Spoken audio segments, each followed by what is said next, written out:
Today's skill will be using a glucometer to obtain a blood glucose level.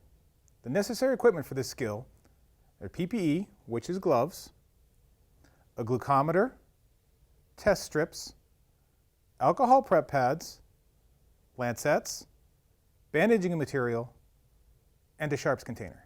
After donning PPE, turn on the glucometer and insert the test strip. Prep the site with an alcohol prep pad.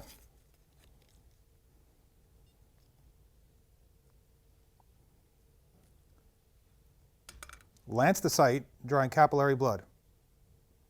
Immediately dispose of your sharp. Express the blood sample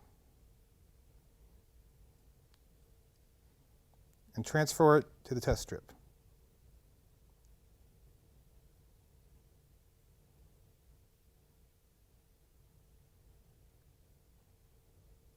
Apply pressure to the site. Note and record the reading.